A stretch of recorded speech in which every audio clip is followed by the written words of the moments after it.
കഥാമൃതത്തിന്റെ 38ാമത്തെ അധ്യായത്തിലേക്കും രാമായണ കഥകളുടെ 37ാമത്തെ ഭാഗത്തേക്കും എല്ലാവർക്കും സ്വാഗതം. അങ്ങനെ ഘോരനായിട്ടുള്ള മഹാശക്തിമാനായിട്ടുള്ള പർവ്വതാകാരനായിട്ടുള്ള കുംഭകർണനെ ശ്രീരാമൻ യുദ്ധത്തിൽ വധിക്കുന്നു. ഇപ്രകാരം വളരെ ഭീമാകാരനായിട്ടുള്ള കുംഭകർണന്റെ കാലുകളും കൈകളും ഛേദിച്ച് അവസാനം ശിരസം ഛേദിച്ച് കടലിൽ വീഴ്ത്തുകയാണ് അവസാനം ഉണ്ടാകുന്നത്. ഇത്രയും ഭാഗം വരെയാണ് നമ്മൾ കഴിഞ്ഞ ഭാഗത്ത് കേട്ടത്.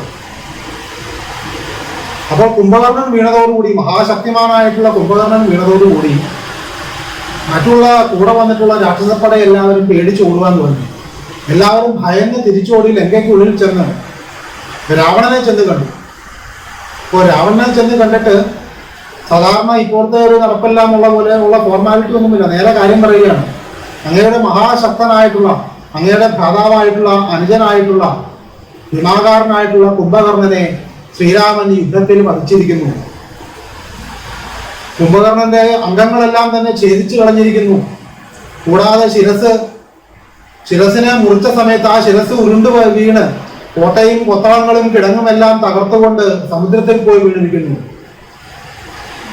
ഇപ്രകാരം ഈ രാക്ഷസന്മാർ പറയുന്നത് കേട്ടതോടുകൂടി സങ്കടം സഹിക്കാൻ വയ്യാതെ രാവണൻ മൂർച്ഛിച്ചു വീണു, ബോധം കെട്ട് വീണു. ഉടനെ തന്നെ പരിചാരകന്മാരും മറ്റു മക്കളും ബാക്കിയുള്ളവരും എല്ലാം ഉടനെ രാവണന്റെ അടുത്തെത്തി രാവണന് വേണ്ട ശുശ്രൂഷകളെല്ലാം ചെയ്തു. കുറെ പരിശ്രമിച്ചു കഴിഞ്ഞപ്പോൾ രാവണനെ ബോധം വീണ്ടും കിട്ടി. അപ്പോൾ രാവണൻ എഴുന്നേറ്റിരുന്ന് കരയുകയാണ്. രാവണ വിലാപമാണ് പിന്നെ ഉണ്ടാവുന്നത്. ഓർത്തോർത്ത് കരയുകയാണ്. മഹാശക്തനായിട്ടുള്ള, മഹാവീരനായിട്ടുള്ള, മഹാകായനായിട്ടുള്ള, വളരെ വലുതായിട്ടുള്ള രൂപമുള്ള, ഇന്നേ വരെ ആർക്കും തോൽപ്പിക്കുവാൻ സാധിക്കാത്ത ധീരനായിട്ടുള്ള കുംഭകർണൻ എങ്ങനെ മരിച്ചു? ദേവന്മാർക്കും അസുരന്മാർക്കും എല്ലാം സമാധാനമായി കാണും. ഇനി ദേവന്മാരും അസുരന്മാരും ആരും എന്നെ ഭയക്കില്ല. കുംഭകർണന്റെ ശക്തിയുടെ ബലത്തിലായിരുന്നു ലങ്കയും ഞാനുമെല്ലാം സമാധാനമായി കിടന്നുറങ്ങിയിരുന്നത്. ഋഷിമാരെല്ലാം ഇനി സന്തോഷത്തോടുകൂടി യാഗങ്ങളും ചെയ്യും. കാരണം അവരെ ശല്യപ്പെടുത്തുവാനായിട്ട് ഇനി കുംഭകർണനില്ല.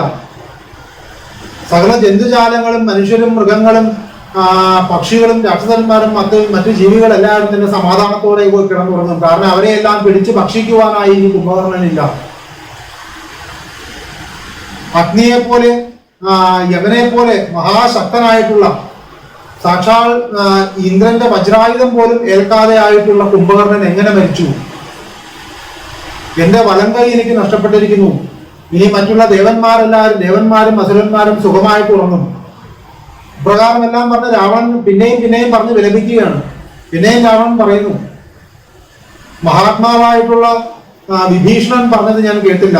എന്റെ ജ്ഞാനശൂന്യത കൊണ്ട്, എന്റെ വിവരമില്ലായ്മ കൊണ്ട് മഹാത്മാവായിട്ടുള്ള വിഭീഷണൻ പറഞ്ഞത് ഞാൻ കേട്ടില്ല. അപ്രകാരം വിഭീഷണന്റെ ഉപദേശം അനുസരിച്ചിരുന്നുവെങ്കിൽ പ്രഹസ്തൻ മരിക്കില്ലായിരുന്നു, അകമ്പനൻ മരിക്കില്ലായിരുന്നു, കുംഭകർണൻ മരിക്കില്ലായിരുന്നു, മറ്റനേകം ധീരന്മാരായിട്ടുള്ള രാക്ഷസന്മാർ മരിക്കില്ലായിരുന്നു.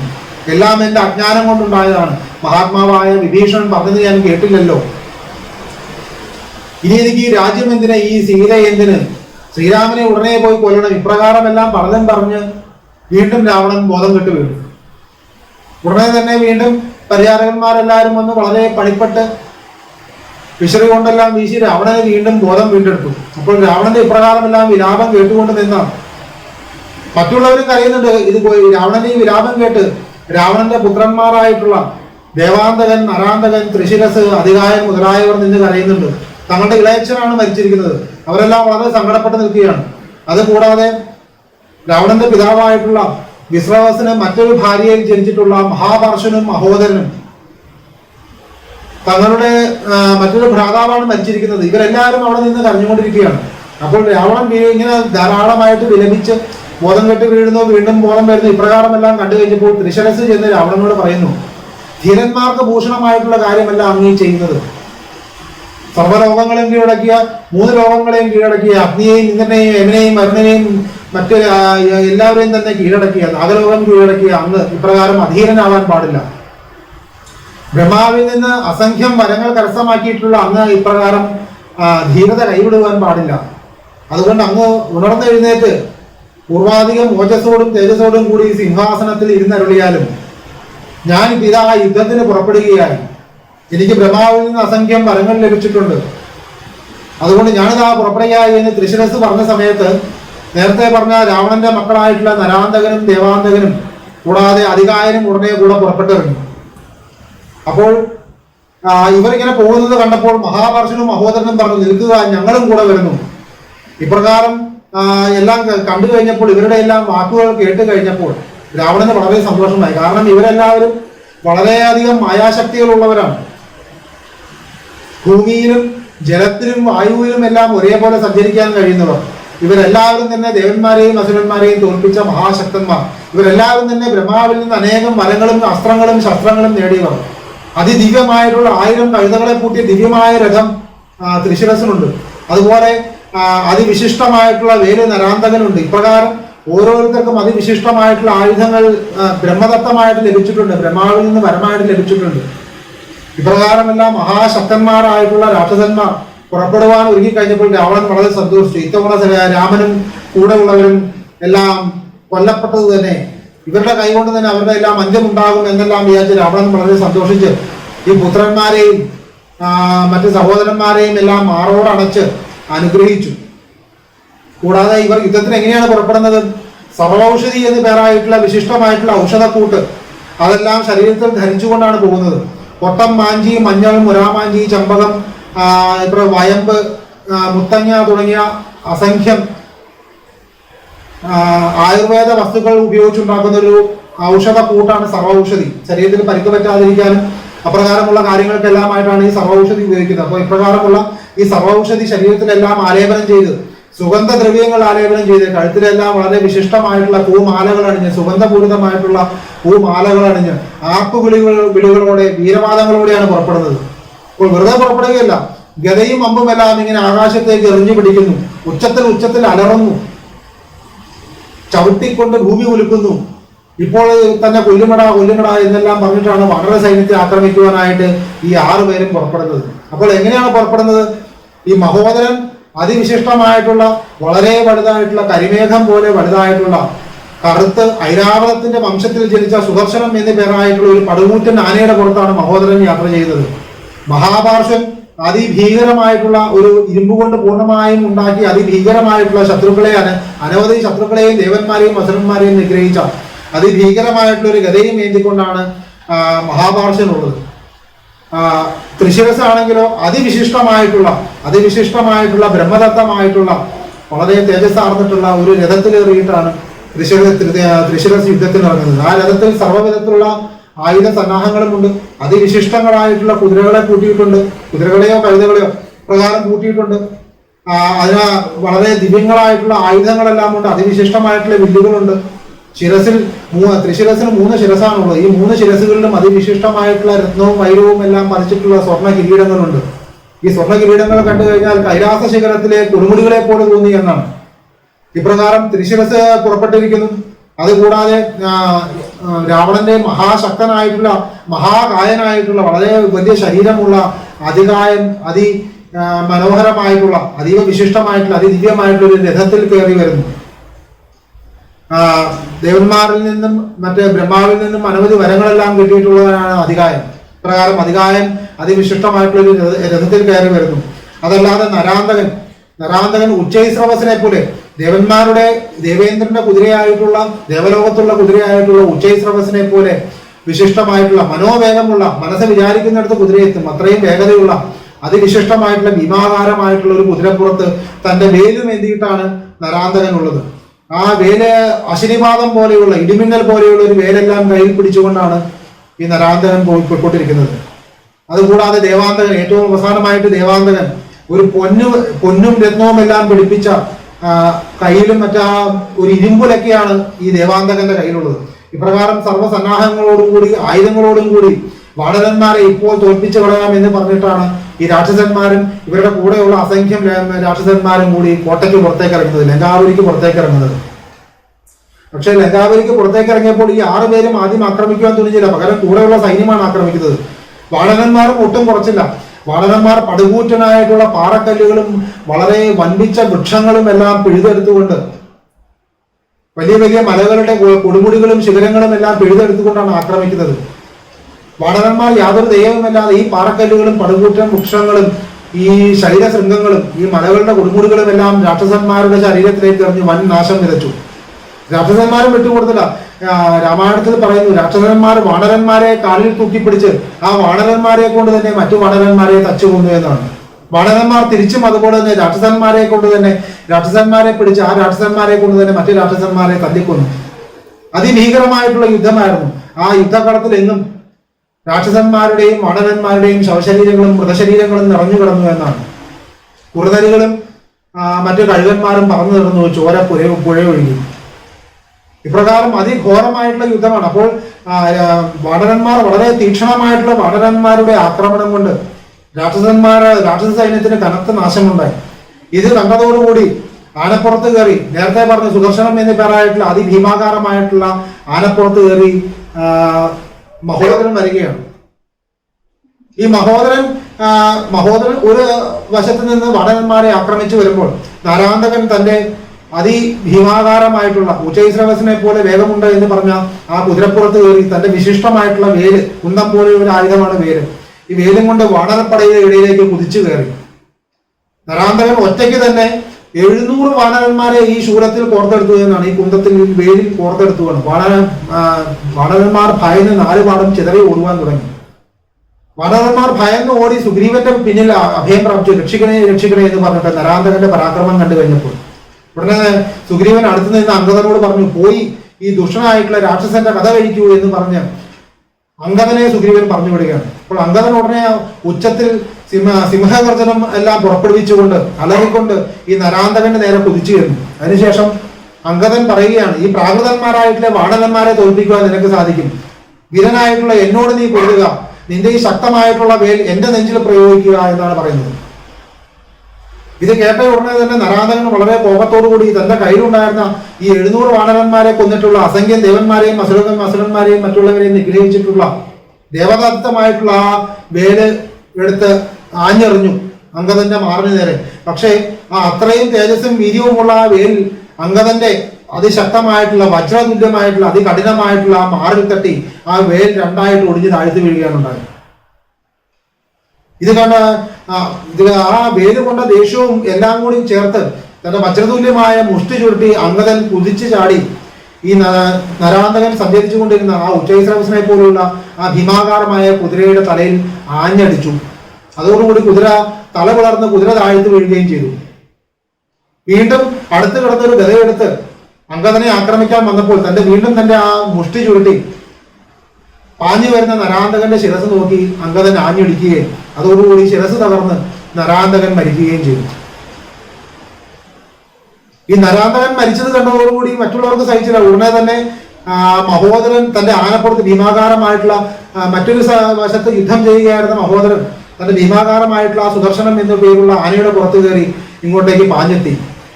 അതുകൂടാതെ ദേവാന്തകൻ തന്റെ പരിഘം തന്റെ ഇരുമ്പുലകയുമായിട്ട് ദേവാന്തകൻ വരുന്നു. അതുകൂടാതെ ത്രിശിരസ് തന്റെ വിശിഷ്ടമായിട്ടുള്ള രഥത്തിൽ കയറി ത്രിശിരസ് പ്രകാരം 3 പേരും ആക്രമിക്കാൻ വരികയാണ്. ആനപ്പുറത്ത് കയറി മഹോദരൻ വരുന്നു, തന്റെ പരിഘം തന്റെ ഇരുമ്പുലകയും ചുഴറ്റിക്കൊണ്ട് ദേവാന്തകൻ വരുന്നു. അതല്ലാതെ ത്രിശിരസ് തന്റെ വിശിഷ്ടമായിട്ടുള്ള രഥത്തിൽ കയറി ത്രിശിരസ്, ഈ 3 പേരും ചേർന്ന് അംഗദനെ ആക്രമിക്കുവാൻ തുടങ്ങി. ഇത് കണ്ട ഉടനെ അംഗദൻ ഒട്ടും കൂസാതെ തന്നെ വളരെ പടുകൂറ്റനായിട്ടുള്ള ഒരു വൃക്ഷം പറിച്ച് ഈ ദേവാന്തകന്റെ നേരെ എറിഞ്ഞു. പക്ഷെ ത്രിശിരസ് സർപ്പാകൃതിയിലുള്ള ഒരു അസ്ത്രങ്ങൾ കൊണ്ട് ഈ വൃക്ഷത്തെ തകർത്ത് കളഞ്ഞു. ആകാശത്തേക്ക് കുതിച്ചു ചാടി തുരുതുര അനവധി വൃക്ഷങ്ങളും പാറക്കല്ലുകളും കൊടുമുടികളും എല്ലാം അംഗദൻ ഈ 3 പേർക്ക് നേരെ നിമിഷ നേരം കൊണ്ട് പറിച്ചെറിഞ്ഞു. പക്ഷെ ഇതെല്ലാം തന്നെ ഈ ദേവാന്തകൻ തന്റെ കയ്യിലുണ്ടായിരുന്ന പരിഘം കൊണ്ട് ഇരുമ്പുലക്കുകൊണ്ട് ഇതെല്ലാം തന്നെ തകർത്തു. ത്രിശിരസ് അസംഖ്യം അസ്ത്രങ്ങൾ അയച്ച് ഈ പാഞ്ഞു വരുന്ന വൃക്ഷങ്ങളെയും മലകളെയും പാറക്കല്ലുകളെയും എല്ലാം തകർത്തു. അതിനുശേഷം ഈ പരിഘം കൊണ്ട് തന്റെ കയ്യിലുണ്ടായിരുന്ന ഇരുമ്പുലക്ക് കൊണ്ട് ദേവാന്തകൻ അംഗദന്റെ മാറിൽ പ്രഹരിച്ചു. ഈ മഹോദരൻ ആനപ്പുറത്തിരുന്നു കൊണ്ട് തന്റെ ആനയെ നിയന്ത്രിക്കുന്ന ഒരു വലുതായിട്ടുള്ള തോട്ടിയുണ്ട്. ആ തോട്ടി കൊണ്ട് അംഗദന്റെ നെഞ്ചിൽ കുത്തി. ഇതെല്ലാം കൊണ്ടിട്ടും അംഗദൻ കൂസാതെ നിന്നു, കുലുങ്ങാതെ നിന്നു എന്നാണ്. ഇപ്രകാരം അംഗദൻ ബുദ്ധിമുട്ടുന്നത് കണ്ട ഉടനെ തന്നെ ഹനുമാനും നീലനും പാഞ്ഞു വന്നു. അംഗദനെ സഹായിക്കുവാനായിട്ട്. പ്രകാരം 3 വാനരന്മാരും 3 രാക്ഷസന്മാരും തമ്മിൽ കടുത്ത യുദ്ധമായി. ഈ യുദ്ധം ഇങ്ങനെ കൊടുമ്പിരി കൊള്ളുകയാണ്. നിരവധി പാറക്കല്ലുകൾ, വാനരന്മാർ നിരവധി പാറക്കല്ലുകളും വൃക്ഷങ്ങളും എല്ലാം പറിച്ച് ഈ അസുരന്മാർക്ക് നേരെ ഇത് എറിയുന്നു. പക്ഷെ ത്രിശിരസ് മഹാവില്ലാളിയാണ്. ത്രിശിരസ് ഈ പാഞ്ഞു വരുന്ന ഈ വൃക്ഷങ്ങളെയും ഈ പാറക്കല്ലുകളെയും പർവ്വത ശൃംഗങ്ങളെയും എല്ലാം തന്നെ തന്റെ അസ്ത്രങ്ങൾ കൊണ്ട് തകർത്ത് കളയുന്നു. ദേവാന്തകൻ തന്റെ ഇരുമ്പൂലൊക്കെ കൊണ്ട് തകർത്ത് കളയുന്നു. ഇപ്രകാരം യുദ്ധം കൊടുമ്പിരി കൊണ്ടു. അനവധി അസ്ത്രങ്ങളെ കൊണ്ട് ഈ വാനരന്മാരെ ഹനുമാന്റെയും നീലന്റെയും അംഗദന്റെയും എല്ലാം ശരീരത്തിൽ അനവധി അസ്ത്രങ്ങൾ തറച്ചു കയറി. പെട്ടെന്ന് ദേഷ്യം വന്ന അംഗദൻ ചാടി കയറി ഈ മഹോദരന്റെ ആനയെ തന്റെ കൈത്തലം കൊണ്ട് മഹോദരന്റെ ഈ പടുകൂറ്റനായിട്ടുള്ള ആനയുടെ മസ്തകത്തിൽ ആഞ്ഞടിച്ചു. ആ അടി കൊണ്ടതോടുകൂടി ആ പർവ്വതാകാരമായിട്ടുള്ള ഭീമാകാരമായിട്ടുള്ള ആന മസ്തകം തകർന്ന് താഴ്ത്തി വീണ് മരിക്കുകയും ചെയ്തു. അതിനുശേഷം വീണ്ടും തന്റെ നേരെ പാഞ്ഞു വന്ന ആ മഹോദരനെ മുഷ്ടിയുദ്ധം ചെയ്തു. അതിഭീകരമായിട്ടുള്ള മുഷ്ടിയുദ്ധം ചെയ്തതിനു ശേഷം തന്റെ കൈത്തലം കൊണ്ട് തന്നെ ആ നെഞ്ചിലടിച്ച് കൊല്ലുകയും ചെയ്തു. അങ്ങനെ മഹോദരനും കൊല്ലപ്പെട്ടു. അതിനുശേഷം വീണ്ടും ദേവാന്തകൻ വരികയാണ്. ദേവാന്തകൻ തന്നെ പരിഘം കൊണ്ട് യുദ്ധത്തിനായി വരികയാണ്. ഈ ദേവാന്തകനെയും ഇപ്രകാരം പരിഘം കൊണ്ട് വളരെ ശക്തമായിട്ട് തന്നെ നീലന്റെ മാറിലടിച്ചു. വീണ്ടും വീണ്ടും അടിച്ചു. പക്ഷെ നീലൻ കൂസാതെ നിന്നു. അങ്ങോട്ടും ഇങ്ങോട്ടും ഘോരമായിട്ടുള്ള യുദ്ധമുണ്ടായി. നേരത്തെ പറഞ്ഞ പോലെ മലകൾ പുഴക്കി എറിയുന്നു, പാറകൾ പുഴക്കി എറിയുന്നു. ഇതിനെല്ലാം അവസാനം സഹി കേട്ട നീലൻ അവിടെ നിന്ന് ഒരു പടുകൂറ്റൻ പർവ്വതത്തിന്റെ കുടിമുടി നിറയെ മരങ്ങളെല്ലാം ഉള്ള ഒരു കുടിമുടി പറിച്ച് ഈ ദേവാന്തകന്റെ ശിരസിലേക്ക് എറിയുകയാണ്. അപ്പോൾ ഈ ദേവാന്തകൻ ഈ ആദ്യത്തെ ആന മരിച്ചു കഴിഞ്ഞപ്പോൾ മറ്റൊരു ആനയുടെ പുറത്തു കയറിയാണ് യുദ്ധം ചെയ്തത്. ഈ ആനയോടുകൂടി ഈ ദേവാന്തകന്റെ മുകളിലേക്ക് ഈ പടുകൂറ്റൻ പർവ്വത ശൃംഗം വന്ന് വീണതോടുകൂടി ദേവാന്തകനും ആനയും എല്ലാം കഥാവശേഷരായി. രണ്ടുപേരും ചതഞ്ഞറിഞ്ഞ് മരിച്ചുപോയി. ഇത് കണ്ടതോടുകൂടി ത്രിശിരസൻ സഹിക്കുവാൻ വയ്യാത്ത കോപമാണ് വരുന്നത്. തന്റെ സഹോദരന്മാർ രണ്ടുപേരെ കൊല്ലപ്പെട്ടു. വളരെ ക്രോധത്തോടുകൂടി തുരുതുര അസ്ത്രങ്ങൾ എഴുതുകൊണ്ട് ഹനുമാന് നേരെ വരികയാണ്. ഹനുമാന് നേരെ അസംഖ്യം അസ്ത്രങ്ങൾ എഴുതും. സഹികെട്ട ഹനുമാൻ തിരിച്ചും അനവധി കൊടുമുടികളും പാറക്കല്ലുകളും വൃക്ഷങ്ങളും എല്ലാം പറിച്ചറിയുന്നില്ല. ഇതെല്ലാം ത്രിശിരസ് തമക്കുകയാണ്. ദേഷ്യം വന്ന ഹനുമാൻ തേർത്തട്ടിലേക്ക് ചാടി വീണ് തന്റെ കൈത്തലം കൊണ്ട് ത്രിശിരസിനെ ആഞ്ഞൊന്നടിച്ചു. ആ അടിയുടെ ശക്തി കൊണ്ട് ത്രിശിരസിന്റെ കയ്യിലിരുന്ന വില്ല് താഴത്തേക്കൊന്ന് വഴുതി ആളാകെ ഒന്ന് ഉലഞ്ഞ് ചെറുതായിട്ടൊന്ന് മോഹാലസ്യപ്പെട്ടു. ബോധം തിരിച്ചു കിട്ടിയപ്പോൾ ത്രിശിരസിന് തന്നെ അത്ഭുതമായി. ആ ശക്തി ഓർത്തിട്ട്, ഹനുമാന്റെ ശക്തി ഓർത്തിട്ട് വീണ്ടും ത്രിശിരസ് എന്ത് ചെയ്തു? തന്റെ തേർത്തട്ടിലുണ്ടായിരുന്ന ഒരു വാളും ഊരിക്കൊണ്ട് ആ വാള് എടുത്തുകൊണ്ട് ഹനുമാന്റെ നെഞ്ചു നോക്കി ആഞ്ഞു വെട്ടി. പക്ഷെ ഹനുമാൻ ആ സമയം എന്ത് ചെയ്തു? ആ വാള് പിടിച്ചു വാങ്ങി ത്രിശിരസിന്റെ താഴത്തേക്ക് നിലത്തേക്ക് വച്ചമർത്തി ത്രിശിരസിന്റെ 3 ശിരസുകളെയും വെട്ടിക്കളഞ്ഞു. ഇപ്രകാരം രാവണന്റെ മഹാവീരനായിട്ടുള്ള മഹാശക്തനായിട്ടുള്ള ത്രിശിരസിന്റെ കഥയും കഴിഞ്ഞു. ഇനിയിപ്പോൾ ആരാണ് ബാക്കിയുള്ളത്? ഒരാൾ മാത്രമേ ബാക്കിയുള്ളൂ. ബാക്കി എല്ലാവരും തന്നെ കൊന്നു കഴിഞ്ഞിരിക്കുന്നു. മഹാഭാർഷൻ മാത്രമേ ബാക്കിയുള്ളൂ. ഇതെല്ലാം കണ്ട് കൂടെയുള്ളവരെല്ലാം കൊന്നത് മരിച്ചു വീണത് കണ്ട് മഹാഭാർഷൻ വളരെ ക്രോധത്തോടുകൂടി തന്റെ കയ്യിലുള്ള പരിപൂർണമായും ഇരുമ്പുകൊണ്ടുണ്ടാക്കിയ മഹാഭീമാകാരമായിട്ടുള്ള കുമിളകളെല്ലാം ഉള്ള രക്തഹാരം അണിയിച്ചിട്ടുള്ള ധാരാളം ശത്രുക്കളെ അമർച്ച ചെയ്തിട്ടുള്ള ആ ഭീമാകാരമായിട്ടുള്ള ഗദയും എടുത്തുകൊണ്ട് ഈ വാനരന്മാർക്ക് നേരെ പാഞ്ഞു ചെന്നു. അപ്പോൾ ഋഷഭൻ എന്ന് പേരായിട്ടുള്ള വരുണന്റെ പുത്രനായിട്ടുള്ള ഋഷഭൻ എന്ന് പേരായിട്ടുള്ള മഹാശക്തനായിട്ടുള്ള വാനരൻ വന്ന് എതിർത്തു. ഇവർ തമ്മിൽ ഘോരമായിട്ടുള്ള യുദ്ധമുണ്ടായി. പതിവ് പോലെ തന്നെ പാറക്കല്ലുകൾ കൊണ്ടും വൃക്ഷങ്ങൾ കൊണ്ടും ഋഷഭൻ യുദ്ധം ചെയ്തു. ഇതെല്ലാം തന്നെ തന്റെ കയ്യിലുള്ള ആ ഘോരമായിട്ടുള്ള ഗദ കൊണ്ട് മഹാപാർശ്വൻ തകർത്ത് കളഞ്ഞു. വീണ്ടും മുമ്പോട്ട് ചാടി തന്റെ കയ്യിലുണ്ടായിരുന്ന ഗദ കൊണ്ട് ഈ ഋഷഭന്റെ നെഞ്ചിലടിച്ചു. ഋഷഭന്റെ നെഞ്ച് വളരെ ശക്തമായ ആഘാതത്തിൽ ഉലഞ്ഞ് അദ്ദേഹം മോഹാലസ്യപ്പെട്ട് വീണു. വായിൽ നിന്നെല്ലാം ചോര വീണു.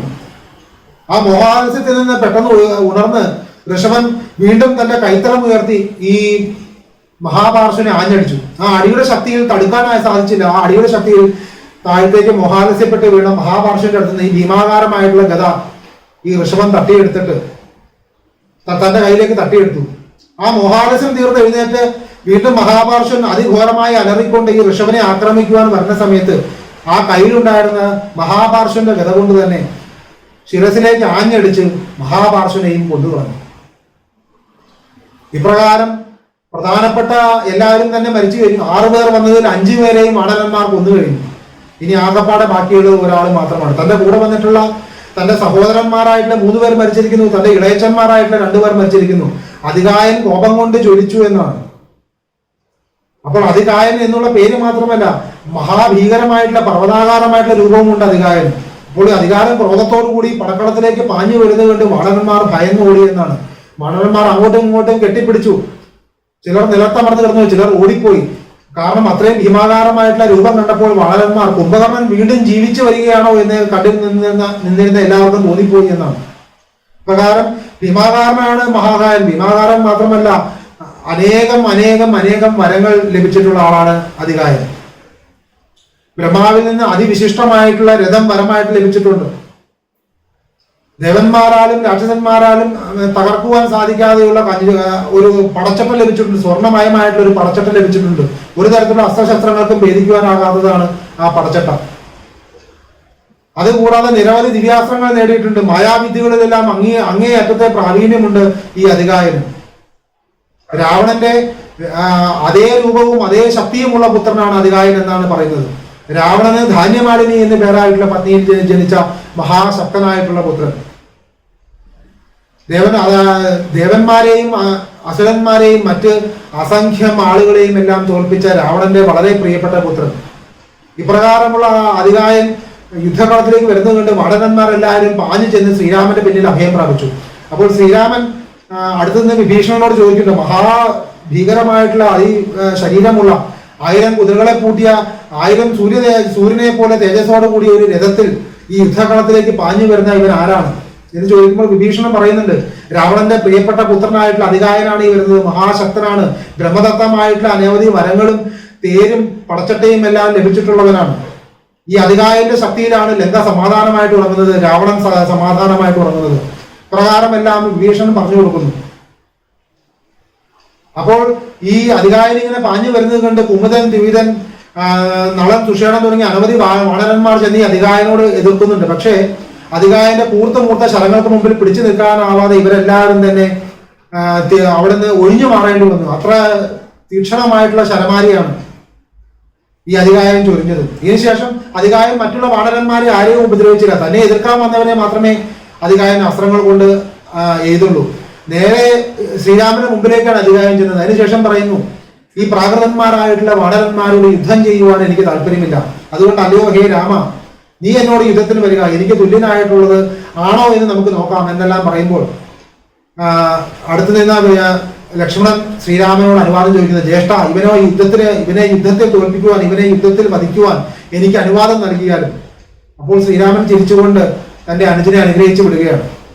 അപ്പോൾ ഇപ്രകാരം സൗമിത്രി ലക്ഷ്മണൻ ഇപ്രകാരം അതികായന് നേരെ യുദ്ധത്തിന് ചെല്ലുന്നു കണ്ടപ്പോൾ അതികായൻ പരിഹാസപൂർവ്വം ചിരിച്ചുകൊണ്ട് പറയുകയാണ്, അല്ലയോ സൗമിത്രേ, അല്ലയോ ലക്ഷ്മണ, നീ കേവലം ബാലനാണ്. നീ തിരിച്ചു പോവുക. നിന്നെ പോലെയുള്ള യുദ്ധത്തിൽ ശേഷിയില്ലാത്തവരെ, അസ്ത്രവൈദഗ്ധ്യമില്ലാത്തവരുമായി ഞാൻ യുദ്ധം ചെയ്യുകയില്ല. അത് നീ വെറും ഒരു ബാലനാണ്. എന്നോട് യുദ്ധം ചെയ്യുവാനുള്ള കഴിവൊന്നുമില്ല. ഹിമാലയെയും ആകാശത്തെയും ഭൂമിയെയും വരെ ഞാൻ എൻ്റെ ഈ അസ്ത്രങ്ങൾ കൊണ്ട് ജയിക്കും. അപ്രകാരമുള്ള എൻ്റെ അടുത്ത് നീ ഒരു ബാലനായിട്ടുള്ള നീ എന്ത് ചെയ്യുവാനാണ്? അതുകൊണ്ട് തിരിച്ചു പോവുക എന്ന് പറഞ്ഞപ്പോൾ സൗമിത്രി ചിരിച്ചുകൊണ്ട് പറയുന്നു, എന്റെ അസ്ത്രശസ്ത്ര വൈദഗ്ധ്യത്തെ കുറിച്ച് നിനക്ക് എന്തറിയാം? ഞാൻ വെറും ബാലനല്ല, ഞാൻ നിന്റെ കാലനാണ് എന്നാണ് ലക്ഷ്മണൻ പറയുന്നത്. വർത്തമാനം പറഞ്ഞുകൊണ്ട് നിൽക്കാതെ യുദ്ധം തുടങ്ങുക എന്ന് പറഞ്ഞ് ഇപ്രകാരം അതികായനും ലക്ഷ്മണനും തമ്മിൽ അതിഘോരമായിട്ടുള്ള യുദ്ധം ആരംഭിക്കുകയാണ്. പരിഹസിച്ചുകൊണ്ട് നിന്ന അതികായന്റെ നെറ്റിയിന്മേൽ മുട്ടുകൊണ്ടുള്ള അമ്പ്, മൂർച്ചയേറിയ അമ്പ് അല്ല, അറ്റം ഉരുണ്ടിട്ടുള്ള ഒരു അമ്പ ഇത് കൊള്ളിച്ച് അവിടെ നിന്ന് ധാരാളം ചോര ധാരധാരയായി ഒഴുകി. കുറച്ചു നേരത്തേക്ക് ഒരു മോഹാലസ്യം പോലെ വന്നു അതികായന്. വളരെ അത്ഭുതം തോന്നി, ആദരവ് തോന്നി. തുടർന്ന് അങ്ങോട്ടും ഇങ്ങോട്ടും അതിഘോരമായിട്ടുള്ള തീക്ഷണമായിട്ടുള്ള അസ്ത്രങ്ങളെ കൊണ്ടുള്ള യുദ്ധമായിരുന്നു നടന്നത്. ഇപ്രകാരം അസംഖ്യം ദിവ്യാസ്ത്രങ്ങൾ പ്രയോഗിക്കുന്നു. അസംഖ്യം ദിവ്യാസ്ത്രങ്ങളാണ് പ്രയോഗിക്കുന്നത്. സർപ്പം പോലെയുള്ള ഒരു അസ്ത്രത്തെ ലക്ഷ്മണന് നേരെ എഴുതിവിടുന്നുണ്ട് അതികായൻ. ഈ സർപ്പം പോലെയുള്ള അസ്ത്രത്തെ അർദ്ധചന്ദ്രാകാരമായിട്ടുള്ള ഒരു അസ്ത്രം കൊണ്ട് തകർക്കുന്നു ലക്ഷ്മണൻ. വീണ്ടും പലതരം അസ്ത്രങ്ങൾ അയക്കുന്നു. ഒരു ശരം, വളരെ തീക്ഷണമായിട്ടുള്ള ഒരു ശരം ലക്ഷ്മണന്റെ നെഞ്ചിലെഴുതി തറയ്ക്കുന്നുണ്ട് അതികായൻ. പക്ഷെ അതൊന്നും കൂസാതെ ലക്ഷ്മണൻ വീണ്ടും അതികഠിനമായിട്ടുള്ള യുദ്ധത്തിൽ ഏർപ്പെടുകയാണ്. ഇപ്രകാരം ഐഷികാസ്ത്രം അയക്കുന്നു. ലക്ഷ്മണൻ ഐഷികാസ്ത്രം അയക്കുമ്പോൾ ഐന്ദ്രാസ്ത്രം കൊണ്ട് അതികായൻ തടുക്കുന്നു.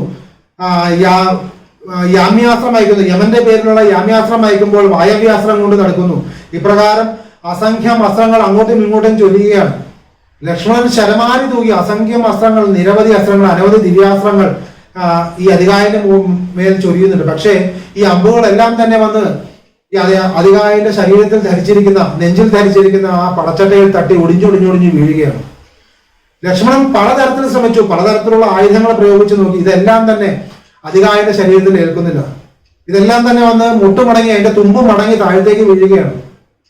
ഇപ്രകാരം ഇനി എന്ത് വേണ്ടു എന്ന് വിചാരിച്ച് വിഷമിച്ച് നിൽക്കുന്ന അവസരത്തിൽ വായു ഭഗവാൻ അദൃശ്യനായി വന്ന് ലക്ഷ്മണന്റെ ചെവിയിൽ പറഞ്ഞു, അല്ലയോ ഹേ സൗമിത്രേ, അല്ലയോ ഹേ ലക്ഷ്മണ, ബ്രഹ്മദത്തമായിട്ടുള്ള അതിവിശിഷ്ടമായിട്ടുള്ള കവചമാണ് ഈ അതികായൻ ധരിച്ചിരിക്കുന്നത്. ആ കവചത്തിൽ ഒരു തരത്തിലുള്ള അസ്ത്രശസ്ത്രങ്ങളും ഏൽക്കുകയില്ല. അതുകൊണ്ട് ഇവനെ കൊല്ലുവാനായിട്ട് നീ ബ്രഹ്മാസ്ത്രത്തെ തന്നെ അയക്കുക.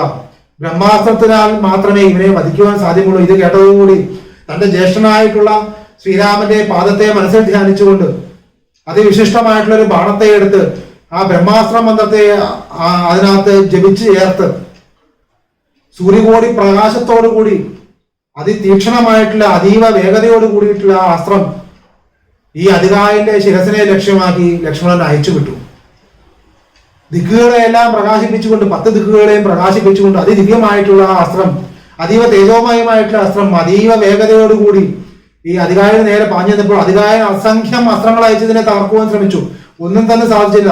അതിനുശേഷം ഗതയെറിഞ്ഞു നോക്കി, ശൂലം എറിഞ്ഞു നോക്കി, കുന്തമെറിഞ്ഞു നോക്കി, വേലെറിഞ്ഞു നോക്കി, മഴുവെറിഞ്ഞു നോക്കി, ഇപ്രകാരം സകല ആയുധങ്ങളും പ്രയോഗിച്ചു നോക്കി. ഇതുകൊണ്ടൊന്നും തന്നെ ആ ബ്രഹ്മാസ്ത്രത്തെ ഒന്നും തന്നെ ചെയ്യുവാൻ സാധിച്ചില്ല. ഇപ്രകാരം ഒരു വിധത്തിലുള്ള അസ്ത്രശസ്ത്രങ്ങൾ കൊണ്ടും തടുക്കുവാനാകാതിരുന്ന ദിവ്യമായിട്ടുള്ള ആ പൈതാമഹാസ്ത്രം, ആ ബ്രഹ്മാസ്ത്രം അതിതീക്ഷണമായ പ്രകാശത്തോടുകൂടി വേഗത്തോടുകൂടി വന്ന് രാവണന്റെ ഏറ്റവും ശക്തനായിട്ടുള്ള പുത്രനായിട്ടുള്ള അതീവ വീരനായിട്ടുള്ള ധീരനായിട്ടുള്ള ആ അതികായന്റെ ശിരസിനെ ഛേദിച്ചു കളഞ്ഞു. അതികായന്റെ ശിരസിനെ ഛേദിച്ച് ആ രാക്ഷസന്റെ ശിരസിനെ ഛേദിച്ച് താഴെ വീഴ്ത്തി. ഇത് കണ്ടതോടുകൂടി ദേവന്മാരും മുനിമാരും ഗന്ധർവന്മാരും എല്ലാം ആകാശത്ത് നിന്ന് പുഷ്പവൃഷ്ടി ചെയ്തു എന്നാണ്. ദേവന്മാരുടെ പ്രധാന ശത്രുവായിരുന്ന മഹാദുഷ്ടനായിരുന്ന മഹാഘോരനായിരുന്ന രാവണപുത്രനായിട്ടുള്ള അതികായൻ കൊല്ലപ്പെട്ടിരിക്കുന്നു. രാവണന്റെ ഒരു കൈ നഷ്ടപ്പെട്ട പോലെയാണ്. അത്രയും ധീരനായിട്ടുള്ള പുത്രനാണ് വധിക്കപ്പെട്ടിരിക്കുന്നത്. ലോകമെങ്ങും സന്തോഷിച്ചു. വാനരന്മാരെല്ലാം നിലത്ത് ചാടിക്കൊണ്ട് ആർത്തുല്ലസിച്ചുകൊണ്ട് തങ്ങളുടെ സന്തോഷം പ്രകടമാക്കി. ശ്രീരാമൻ ലക്ഷ്മണനെ അനുമോദിച്ചു. ഇപ്രകാരം തങ്ങളുടെ നേതാവായിട്ടുള്ള അതികായൻ 6 പേർ യുദ്ധത്തിന് വന്ന് 6 പേരും തന്നെ കൊല്ലപ്പെട്ട് വീണിരിക്കുന്നു. 5 പേരെ വാനരന്മാർ വധിച്ചിരിക്കുന്നു. അവസാനത്തേത് മഹാവീരനുമായിട്ടുള്ള അതികായനെ ലക്ഷ്മണൻ വധിച്ചിരിക്കുന്നു. ഇതെല്ലാം കണ്ടതോടുകൂടി നിൽക്കക്കളിയില്ലാതെ രാക്ഷസന്മാർ തിരിച്ച് പാഞ്ഞ് ലങ്കാപുരിക്കകത്തേക്ക് പാഞ്ഞു പോവുകയും ചെയ്തു. കഥാമൃതത്തിന്റെ ഈ അധ്യായം ഇവിടെ അവസാനിക്കുകയാണ്. വീണ്ടും ഇനിയും അങ്ങോട്ട് യുദ്ധം തന്നെയാണ്. ഇനി എന്തെല്ലാം വിശേഷങ്ങളാണ് ഉണ്ടായത് എന്നെല്ലാം നമുക്ക് അടുത്ത ഭാഗങ്ങളിൽ പറയാം. കഥാമൃതത്തിന്റെ അടുത്ത ഭാഗവുമായി ഞാൻ വീണ്ടും വരുന്നതുവരെ നിങ്ങൾക്കെല്ലാവർക്കും എൻ്റെ നന്ദി, നമസ്കാരം.